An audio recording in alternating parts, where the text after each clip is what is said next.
సాతాను మూకలు మన దగ్గర నుండి పారిపోవాలి, మన మీద దాడి చేయొద్దు, మనమే దాడి చేయాలి, మనమే జయించాలి అంటే మనకు దేవుడు చెప్తున్నాడు. కాబట్టి దేవునికి లోబడి ఉండండి. సో మీరు మొదట దేవుడికి సరెండర్ అయితే, మీరు మొదట మీ జీవితం అంతటిని యేసుక్రీస్తు యొక్క ప్రభుత్వానికి అప్పగించుకుంటే, సబ్మిట్ అవుతే, అప్పుడు మీరు అపవాదిని ఎదురించేటువంటి శక్తిని కలిగి ఉంటారు. వాన్ సావ్నర్ అనే సేవకుడు ఒక మాట రాశాడు. ఒకవేళ మనము దేవుడికి మనల్ని సమర్పించుకోకుండా, లోబడకుండా సాతానును ఎదిరిస్తే వాడు మన దగ్గర నుండి ఎగిరిపోడు, వాడు మన మీదికి ఎగిరి వస్తాడు. అర్థమైందా? దేవుడికి లోబడకుండా మీరు సాతానును ఎదిరిస్తే వాడు మీ దగ్గర నుండి పారిపోడు, వాడు మీ మీదికి పరుగులతో వస్తాడు మిమ్మల్ని నాశనం చేయడానికి. సో మనకి ఒక సమస్య ఉంది. మన సమస్య ఏంటంటే మనమే, సెల్ఫ్ మన సమస్య. ఓ భక్తుడు ఒకప్పుడు ఇది చెప్పాడు, మన నిజమైన ఎనిమి, రియల్ ఎనిమి, మన ఫస్ట్ రియల్ ఎనిమి ఏంటంటే మన స్వంతమే, మన అన్సరెండర్డ్ సెల్ఫే. అందుకనే దేవుడు అంటున్నాడు, దేవుడికి లోబడి ఉండుడి.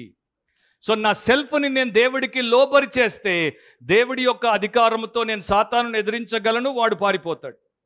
So real enemy, first and foremost enemy అంటే సెల్ఫ్, అన్సరెండర్డ్ సెల్ఫ్. రెండవది, సెకండ్ ఎనిమి ఏంటంటే సేటన్.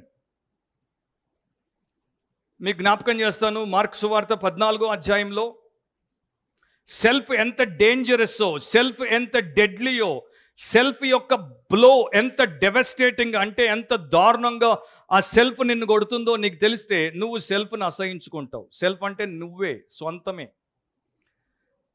మార్కు సువార్త 14వ అధ్యాయం 29వ వచనం. పేతురు అంటున్నాడు, ఎవరితో అంటున్నాడు? యేసు ప్రభుతో అంటున్నాడు, అందరూ అభ్యంతర పడినను నేను, అదే సెల్ఫ్, నేను అంటే సెల్ఫ్, దాన్ని సర్కిల్ వేయండి, దాని పక్కన సెల్ఫ్ అని రాయండి.